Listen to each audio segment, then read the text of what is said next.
sud.fr. Le Grand Matin Sud Radio.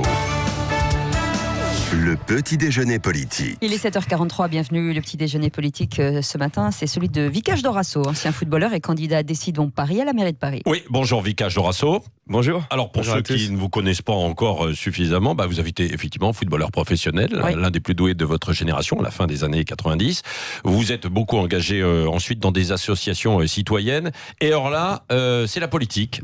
Aujourd'hui, il y a le parti de la France Insoumise en binôme avec Daniel Simonet. Pourquoi la politique aujourd'hui ? Alors, parce que c'est important de s'engager et de se mettre au service de ma ville, la ville que j'aime. Juste une rectification sur ce que vous venez de dire. Oui. Je suis candidat Décidons Paris, qui est un appel lancé et ouvert aux citoyens, aux habitants de Paris, qui est soutenu par la France Insoumise. Et je serai en binôme avec Daniel Simonet. On a été validé en assemblée de Décidons Paris pour la mairie centrale. Non, mais je n'ai pas dit que vous étiez le candidat de la France Insoumise. De préciser, c'est Décidons Paris qui est un appel citoyen ouvert aux gens. Les gens qui rejoindront cet appel pourront participer à l'élaboration du programme, l'écrire avec nous. Il y a des groupes thématiques qui sont lancés sur tous les sujets importants qui concernent une ville. Et puis, ils pourront aussi être candidats sur les différentes listes de tous les arrondissements et aussi être tête de liste. Vous n'êtes pas encarté, donc, la France Insoumise. Voilà, moi, je n'ai pas de carte de parti. Mais vous auriez pu la prendre avec Jean-Luc Mélenchon. Je ne prendrai jamais de carte de parti de quelque parti que ce soit. Je ne l'ai jamais fait, je ne le ferai jamais. Oui. Par contre, je me reconnais dans cet appel, qui est un appel démocratique, social, qui est évidemment très clair dans ce qu'il propose, l'écologie, l'antiracisme, le féminisme, et essayer... on va faire le maximum pour repousser le capitalisme, sortir de la société de consommation, consommer mieux, consommer différemment.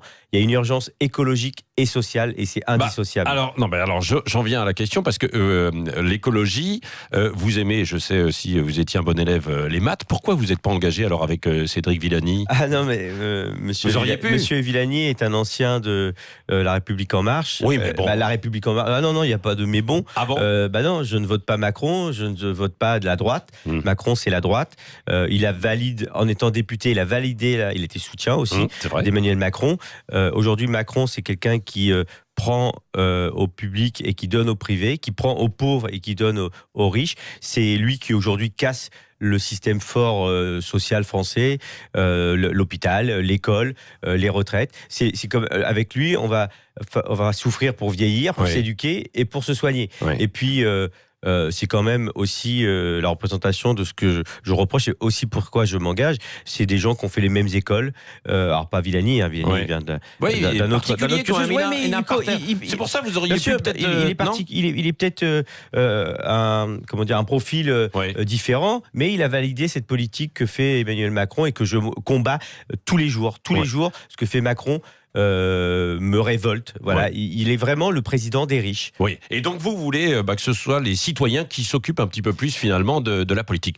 Vous auriez pu être un gilet jaune. Bien sûr, je soutiens les gilets jaunes. Alors j'habite pas en dehors de Paris et puis aussi je n'ai pas leurs problèmes. Moi je suis un privilégié aujourd'hui.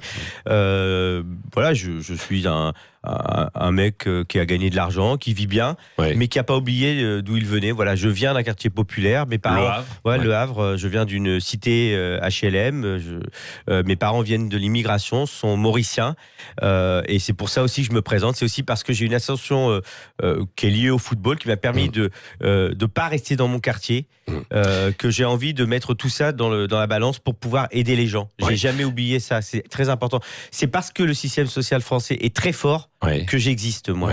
Est-ce que la semaine prochaine, alors vous serez aussi dans la rue, vous allez soutenir les appels à la grève du 5 décembre ou pas ? Bien sûr, je vais soutenir. Je soutiens toujours les gens qui sont oppressés, opprimés, qui sont en difficulté. Quand on parle des gilets jaunes, je veux dire, quand on décide de monter à Paris un samedi après-midi pour se faire taper dessus par les flics pour défendre ses droits et améliorer sa vie, c'est que vraiment on est en grande difficulté. Et ces gens, parfois, c'est même pas la fin de mois qu'ils essaient de finir, c'est le début du mois. Donc je les soutiens. Évidemment, je les soutiens. Évidemment, je suis avec eux et je vais mettre tout ce que j'ai en moi pour pouvoir le faire. Vous pensez d'ailleurs qu'il pourrait y avoir de nouveaux mouvements citoyens tels que ceux-ci, des Gilets jaunes, que ce n'est pas terminé, j'ai l'impression que la révolte, elle grimpe. Il n'y a pas que. Il y a aussi les étudiants, il y a aussi les retraités, il y a aussi le service hospitalier, il y a l'école aussi. Je veux dire, Macron, les lois Blanquer, c'est pour casser le service public. publique. C'est Et pour pourtant, sauver l'école. et pourtant, Vicage Dorasso, vous avez beaucoup voyagé. Vous savez que quand on regarde quand même la France, finalement, notre situation, elle n'est pas si mauvaise que ça. Mais j'ai du mal. Moi, je pense que on essaie de comparer à l'extérieur pour se rassurer et pour justifier. Non. Ce qui se passe en France est terrible. Là, récemment, dans la manif des Gilets jaunes, il y a une personne qui a perdu son œil. Il y a eu des tués, des mutilés. Il y a des étudiants qui se suicident. Il y a des agents SNCF qui se suicident. Il y a des agents hospitaliers qui se suicident. Voilà, il y a des gens qui pour donner un signal, pour envoyer un message à cette violence d'État, à cette violence politique, qui sont prêts à donner leur vie. Bon, et qu'est-ce qui ne va pas à Paris et la raison qui vous pousse justement à vous présenter? Le point de départ de mon engagement, c'est un petit terrain de foot qui était dans un square qui s'appelle le square Burke, qui avait été installé là. Dans le nord de Paris. Aux ABS, un quartier assez bourgeois. Les riverains se sont mobilisés pour l'enlever. Il y avait beaucoup de jeunes qui venaient là, notamment des petits Noirs et des petits Arabes. Voilà, c'était du racisme, c'était des gens qui voulaient protéger leur petit mètre carré, qui avaient ces gens qui voulaient sortir ce terrain de foot du square. C'était aussi des gens qui protégeaient le prix du mètre carré, qui pensaient que ce square était devenu leur jardin.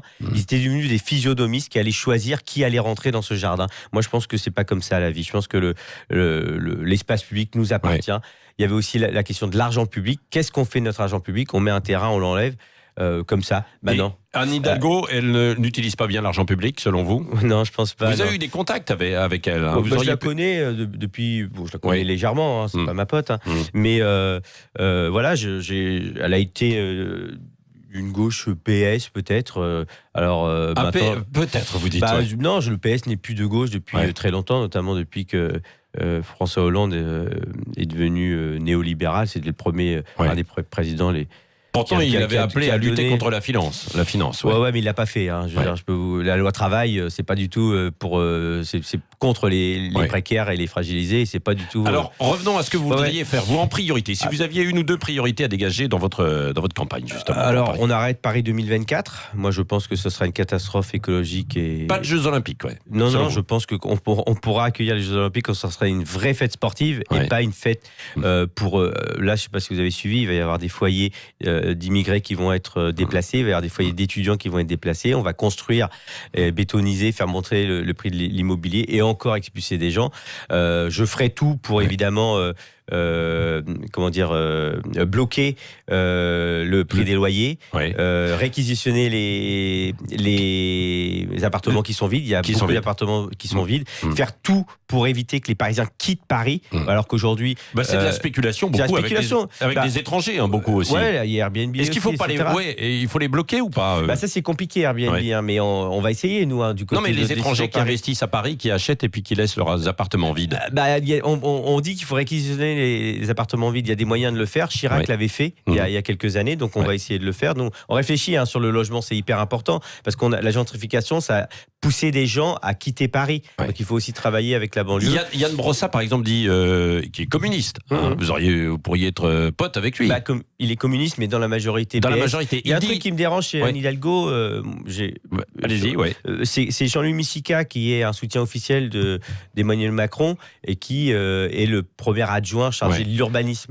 Et ça me pose un problème quand on se dit de gauche et en même temps on a un adjoint qui a été le soutien officiel de Macron. C'est un vrai problème pour moi. Yann Brossat veut innover avec des appartements moins chers, à moitié prix, mais on n'est que propriétaire que 99 ans. J'ai vu ça. Bonne initiative ou pas? Peut-être. Je crois que c'est bien vu du côté de Décidons Paris. On a des gens qui bossent là-dessus. On va réfléchir à tout ça. C'est important de pouvoir loger toutes les personnes à Paris. Vous avez parlé de racisme tout à l'heure. Est-ce que la France est raciste pour vous? Je n'ai pas envie de dire ça. Moi, aujourd'hui, un mariage sur 4 est un mariage mixte. Mes enfants sont métissés. Moi, je pense que ça fonctionne. Je pense que ce qu'on nous fait croire, notamment dans les médias, au niveau du pouvoir, c'est faux. Je pense qu'aujourd'hui, de nouveau... l'extrême droite augmente et moi je vais combattre tout ça, mais c'est quand même Emmanuel Macron qui a poser le problème à l'Assemblée en parlant de l'immigration, alors que moi, ce que je vois autour de moi, c'est que ça fonctionne, quoi. Vraiment, on est capable de vivre ensemble. Moi, c'est il y a des quartiers où c'est compliqué quand même. Mais vous y allez, vous, dans les quartiers, vous les connaissez? Je suis allé voir dans les, oui, je suis allé voir dans les quartiers. Qu'est-ce que vous voyez? Moi, je vois pas la même chose. Par contre, je vois ce que je vois, moi, c'est les contrôles aux faciès des policiers. Non, mais ça, c'est vrai. Non, mais ce que je veux dire par là, c'est que dans ces quartiers, bien souvent, restent en fait des populations qui sont coupées en fait du reste. Donc, il faudrait tout faire pour mettre du lien social. Et ça, c'est pas forcément dans Paris, c'est de l'extérieur, c'est dans toute la France. Mais c'est pas du racisme, puisque c'est des ghettos. C'est l'inverse, justement. Absolument. C'est des gens qu'on a mis là. Moi, je viens d'un quartier populaire. Ghetto de pauvres et ghetto de riches. Voilà, moi, si j'avais pas eu le football, je serais resté peut-être dans mon quartier, dans mon HLM. Au moment de l'arrivée du chômage, ça a commencé à être difficile. Et les revenus que vous avez gagnés, vous en avez partagé un petit peu, parce que justement, je paye mes impôts, je participe à l'effort collectif. J'ai toujours été, je suis pour qu'on rétablisse l'ISF. Je suis pour des tranches hautes des impôts. Voilà, évidemment, je participe à l'effort collectif. J'ai toujours été engagé. J'ai créé des assos. J'ai été parrain du Palais Foot Gay. Récemment. Parrain d'Oxfam qui milite pour... oui, vous êtes citoyen très engagé. Ah ouais, bien sûr, très engagé. Ce soir, vous participez à un colloque autour des municipales, notamment avec aussi le fondateur du mouvement indigéniste. Ça ne vous gêne pas, ça, Qui est ce... j'ai vu le fondateur, et puis il y a une ancienne militante aussi du parti indigéniste, des militants comme ça. Sabrina Ouassek, que j'aime beaucoup, Mohamed...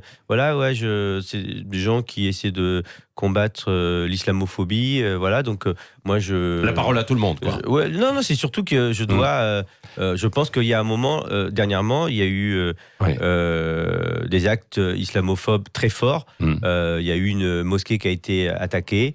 Mes copains musulmans sont montrés du doigt.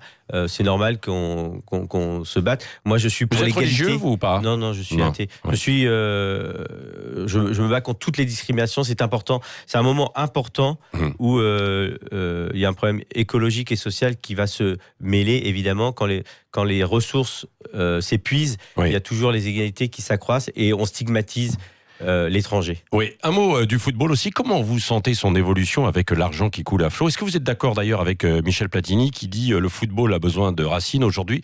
Il n'y a plus que l'argent qui fait gagner dans le football. C'est le néolibéralisme, c'est le pousser à l'excès. Le PSG par exemple, vous soutenez vous le PSG? Moi, j'aime le foot, moi je regarde le foot. J'ai un regard critique aussi sur ce qui se passe et sur le monde du foot. Moi je suis contre les indemnités de transfert. C'est un des rares métiers, quand il y a un déplacement de joueurs, il y a aussi un déplacement d'argent. Et c'est récent, ça a 30 ans. Et il y a 30 ans, il n'y avait pas d'indemnité de transfert. On pourrait les supprimer et se déplacer sans argent. Mais c'est un vrai moyen pour que tout le monde s'en mette plein les poches, notamment les intermédiaires. Oui, donc vous aimez bien le football du PSG. En revanche, tout l'argent qui est autour, ça vous le dénoncez évidemment, comme Platini. Vous rejoignez Platini bien alors sûr, évidemment. Je rejoins le fonctionnement de la FIFA aussi, aujourd'hui, que c'est un truc qui n'est pas démocratique et c'est un truc qui se fait... c'est je ne sais plus combien de milliards de recettes nettes. Le football, c'est un endroit où on vend des droits de télévision. C'est plus où on fait du sport. Vicage Dorasso, le mot de la fin avec Cécile de Ménibus. Oui, vous venez du Havre. Le Secours catholique dans son rapport annuel, dit que la Normandie s'appauvrit, que les travailleurs précaires galèrent, que les personnes sans aucune ressource augmentent entre 12 et 15%. Pourquoi ne pas vous engager au Havre plutôt qu'à Paris ? Parce qu'aujourd'hui, je suis à Paris, je vis à Paris. Je suis venu jouer au Paris Saint-Germain pour aussi vivre à Paris. J'aimais cette ville, j'aimais le club, évidemment. Et puis, j'ai même marqué un but pour le Paris Saint-Germain contre l'OM. J'ai donné la victoire à ce club-là. J'habite dans le 18e arrondissement. Je vis là, j'aime cette ville. Je prends le métro, je marche. Mes enfants vivent là, sont parisiens. C'est ici où maintenant, je suis lié au Havre aussi parce que j'y suis né, parce que mes frères et sœurs y habitent. Mais c'est ici que je vis et c'est ici que j'ai envie de continuer à vivre et c'est ici que j'ai envie de m'engager. Mon histoire parisienne récente, ce qui s'est passé dans le City Stade, c'est ici, quoi. Un mot, puisqu'on évoquait le football aussi. L'équipe de France, Benzema est dans la forme de sa vie. Est-ce que Didier Deschamps doit le rappeler? Évidemment. Et moi, ce que je regrette, c'est la prise de parole de Noël Le Graët. Comment un président qui n'est pas un technicien peut écarter à vie un joueur de foot? Comment il peut... Le débat va se reposer, là, compte tenu de la forme aussi de Benzema. Juste un truc, Noël Le Graët, il estime qu'il est président à vie de la Fédération française de foot pour pouvoir décider que Karim Benzema ne viendra jamais Mais non, on juge les gens sur leur terrain. Il est sélectionnable comme les autres et Didier Deschamps a le droit de ne pas le prendre. Ouais. Merci Vicage Jorasso, ancien footballeur donc et candidat Décidons Paris à la mairie de Paris. Merci d'être venu ce matin au micro de Sud Radio. Merci beaucoup. Reste avec nous, 7h57, c'est le Grand Matin Sud Radio, ensemble jusqu'à 10h. 5h-10h, le Grand Matin Sud Radio.